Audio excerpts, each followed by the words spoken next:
بسم الله الرحمن الرحيم. السلام عليكم ورحمة الله وبركاته. النهاردة ان شاء الله هنعمل مع بعض العيش البلدي بتاع الافران. هتعمليه في البيت وبكمية كويسة قوي من كيلو دقيق. بس انا عملت الكمية دي كلها.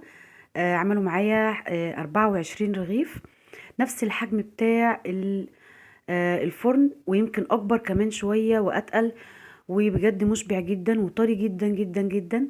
اللي هيشوفه هيقول يعني انتي مشترياه على طول من الفرن. هخليكي تطلعيه بنفس الطريقة دي كده بالظبط، ولو اول مرة كمان تعمليه هينجح معاكي ان شاء الله من اول مرة. هنتكلم في الفيديو النهاردة عن تفاصيل كتيرة قوي جاتني في الكومنتات. طبعا انتوا عارفين انا عملت الفيديو بتاع العيش البلدي اكتر من فيديو، والحمد لله كلهم ناجحين جدا، وناس كتيرة قوي قوي حوالي 90% جربوا الطريقة وعجبتهم قوي. وانا كنت بصراحة مبسوطة جدا بالكومنتات الجميلة اللي هم كتبوها لي. بس في بعض الناس قالت لي العيش بينشف معايا، العيش مش بيتنفخ معايا. كل الحاجات دي هنتكلم فيها النهاردة، بس اهم حاجة خليكم معايا للاخر علشان ما تفوتكوش اي معلومة. ويلا بينا نشوف الطريقة. بالنسبة بقى للناس اللي هي مش عارفة يعني مش متوفر عندها الدقيق البلدي. الدقيق ده كيلو دقيق، ده دقيق ابيض عادي خالص من السوبر ماركت. معايا هنا بقى كوباية من الردة الناعمة، متوفرة عند العطار او عند العلاف، هتلاقيها متوفرة. انتي بس قوليله انا عايزة ردة ناعمة بتاعة الخبيز، اللي هي ان احنا بنشوي بيها برضو السمك، بس يعني هاتيها ناعمة، قولي له ان عايزاها ناعمة. تمام كده. كيلو دقيق هنحط عليه كوباية كاملة من الردة علشان نحوله لدقيق بلدي، وفي نفس الوقت هنزود كمية الدقيق علشان يرمي معانا برضو كمية حلوة من العيش. ده بالنسبة للناس اللي هم مش عارفين يلاقوا الدقيق البلدي. طيب انا حطيت دلوقتي معلقة ممسوحة، معلقة كبيرة ممسوحة من الملح، ومعلقة كبيرة مليانة من الخميرة الفورية. هبتدي دلوقتي اقلب المكونات كده مع بعضيها، وبعد كده المية الدافية هنعجن بيها على طول. الناس بقى اللي خارج مصر اللي مش عارفين ايه هي الردة دي اللي هي نخالة القمح، واللي مش متوفر عنده الردة وحابب يعمل العيش البلدي بتاعنا، هتحطي كوباية من دقيق الحبة الكاملة، يعني بدل الردة ديت الدقيق الحبة الكاملة.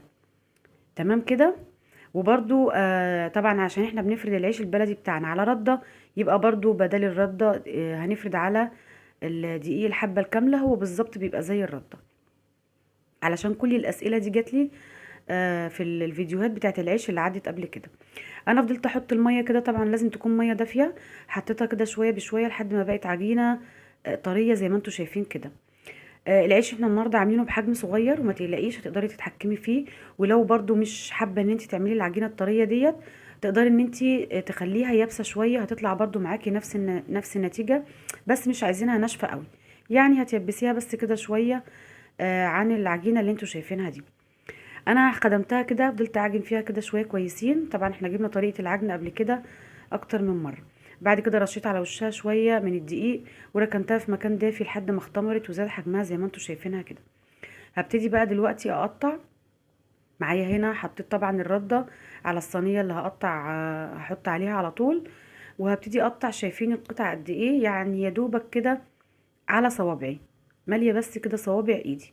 ده الحجم كده اللي احنا عايزينه علشان يطلع معانا زي بتاع الفرن اللي احنا بنشتريه بالظبط. حابة تكبري عن كده براحتك، حابة تصغري عن كده بيتهيألي مش هيبقى لطيف، يعني هو كده حجمه حلو قوي قوي قوي. طيب لو حابة توزنيه علشان يطلع كله مقاس واحد، هي طبعا هتبقى غلبة بشوية. بس لو دقيقة قوي وحابة توزني، هيبقى تقريبا حوالي حجم الرغيف هيكون حوالي من 85 ل 90 جرام.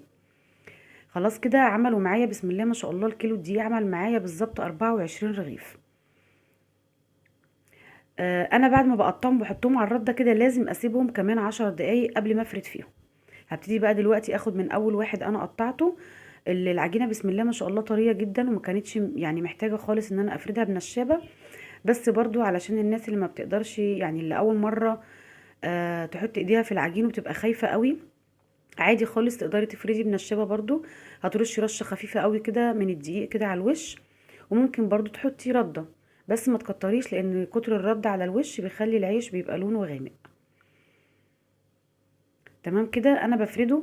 بعد ما بفرده بقى بشيله كده على طول بكل سهوله بصوابع ايديا، وبسحبه كده على كف ايدي، يعني بحط صوابع ايديا في بدايه الرغيف، وبسحب بصوابع ايدي كده على كف ايدي.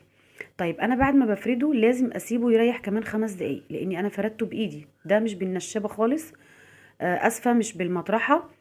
ده احنا خلاص فضينا منه الهوا كده بايدينا، فلازم نسيبه شويه كمان، يعني حوالي بس 5 دقايق. تمام كده. بعد ما بخلصه برش بس كده شويه رده خفيفه قوي كده في الطبق اهي، وبروح حاطه فيها الرغيف، يعني يا دوبك كده 5 دقايق. تمام كده. معايا بقى هنا دلوقتي انا محضره البوتاجاز بتاعي. هحط بقى كده عليه الصينيه، وهستنى لما الصينيه تكون يعني دافيه معايا، او يعني فوق الدافيه كده بشويه، مش عايزينها سخنه جامد قوي علشان العيش ما يتلسعش معانا من تحت. وبكل سهوله كده هنزل بالطبق على طول جوه الصينيه. تقدري ان انت تفردي يعني بصوا بقى، بس هقول لكم على حاجه الاول. بصوا قدام عيني بقى كده، العيش قدام عيني وبتابعه، وفي نفس الوقت بعمل واحد تاني كده وانا واقفه. تقدري تفردي على طول على الطبق، ترشي الرد على الطبق وتفردي العيش على طول. لو مش هتقدري تتحكمي فيه وتشيليه وتحطيه في الصينيه، هتفردي على طول جوه الطبق. و بس قبل ما تحطيه جوه الصينيه لازم تنفضي الرده اللي تحتيه. اول ما بيتشمع معايا كده من تحت، باخده على طول وبحطه تحت الشوايه بتاعه البوتاجاز. الشوايه بس، شغالين الشوايه بس، وبنبقى مشغلينها يعني قبل ما بنحط العيش قبلها كده بحوالي 10 دقايق. لازم الشوايه تكون سخنه.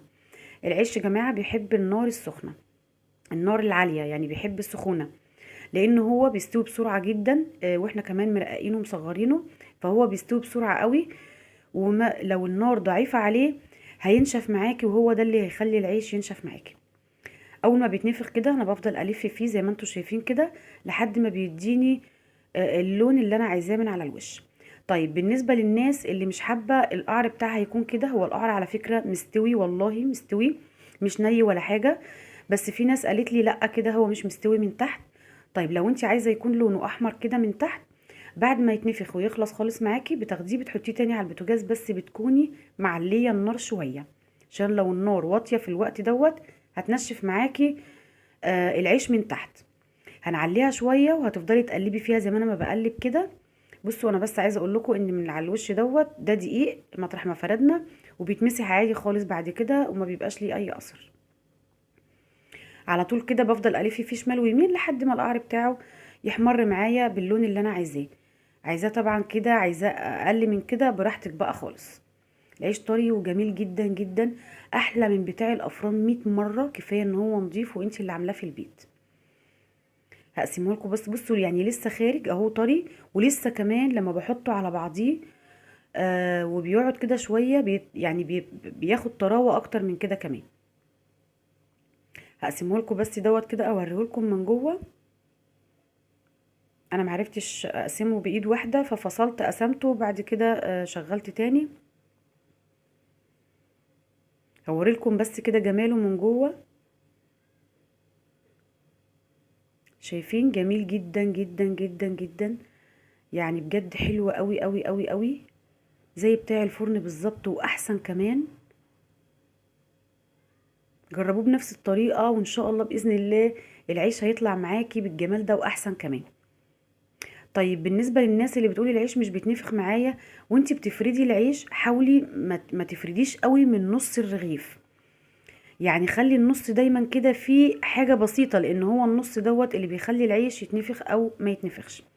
وانت كمان بتشيليه حاولي تشيليه يعني باطراف صوابعك كده بخفه، علشان ما يتفتحش منك، لان لو اتفتح هيتخرج الهواء على طول ومش هيتنفخ. طيب الناس اللي بتقولي العيش نشف معايا على البوتاجاز، او نشف معايا بعد ما دخلته تحت الشوايه، اكيد النار كانت واطيه، او اللي حطيتي العيش في الصينيه وهي مش سخنه. هو ده يعني النار لو واطيه هو ده اللي هيخلي العيش ما يتنفخش وكمان يطلع ناشف معاكي. لازم النار تكون عاليه، ولازم تكون ايدك كده فيه. شايفين اهو انا بفضل الف فيه لحد ما بيديني من على الوش اللون المطلوب من كل النواحي، زي اللي بنجيبه من بره بالظبط. الابيض اللي على الوش دوت دقيق بيتمسح زي ما قلت لكم بكل سهوله، وانتوا شفتوه في بدايه الفيديو مفيش اي دقيق خالص عليه، لاني انا بعد كده بمسحه. باخده على طول اهوت بحطه على البوتاجاز، بعلي البوتاجاز شويه وبفضل الف فيه كده. هشيل بس الرده دي، هفصل بس اشيل الرده دي من على الصينيه علشان ما تتحرقش وتحرق لي العيش من تحت. البوتاجاز شغال اهو. طبعا انت ممكن تعمليه على فرن على البوتاجاز بتاع على العين بتاعه البوتاجاز، مش شرط خالص ان يبقى بوتاجاز كهربا زي كده. انا بس عاملاه هنا علشان التصوير. اهو القعر بتاعه احمر اهو. هو كده تمام قوي قوي قوي. طبعا في حد ممكن يقول لي طب ليه من البدايه خالص ما بتخليش العيش على البوتاجاز لحد ما القعر بتاعه يكون لونه احمر؟ مش هينفع اعمل كده خالص، لان ده يا جماعه احنا مش بنسويه في فرن بتاع خبيز، احنا بنسويه بطريقه مختلفه، طريقه سهله. ولو انا عملت كده وسبته لحد ما وشه القعر بتاعه من تحت يحمر او ياخد لون، العيش هيبوظ معايا والوش هيلزق في القعر ومش هيتنفخ، يعني من الاخر هيبقى بايظ. فدي احسن طريقه هتريحكم جدا. شايفين العيش وجماله؟ كميه جميله، كميه حلوه. عايزه اقول لكم ان انا اول مره اعمل الحجم دوت من العيش، بجد مبسوطه بيها قوي بالنتيجه بتاعته، لان بجد عجبتني. وما شاء الله الكيلو دي عمل معايا كميه كويسه، وكمان طالع طري وزي الفل زي كل مره ما بنعمله. اتمنى العيش النهارده يكون عجبكم والفيديو يكون عجبكم، وسامحوني لو كنت بتكلم كتير، بس عشان انا مسرعه الفيديو ما كنتش عايزه انسى اي حاجه او اي معلومه ممكن اقولها لكم. ولو في اي حاجه انا نسيتها وحابين تعرفوها اكتبوا لي في الكومنتات، وانا برد على كل الاسئله بتاعتكم. وكل سنه وانتم طيبين. تقدروا بقى طبعا تعملوا الكميه اللي انتوا عايزينها وتخزنوها في الفريزر، وبعد كده هتطلعيه يعني بالظبط قبليها كده ب10 دقايق، قبل الاكل ب10 دقايق هيطلع معاكي بالظبط اكنك لسه عاملاه حالا. اهم حاجه ان انت تشيليه في الفريزر وهو طري كده. اشوفكم على خير في فيديو جديد ان شاء الله. السلام عليكم ورحمه الله وبركاته.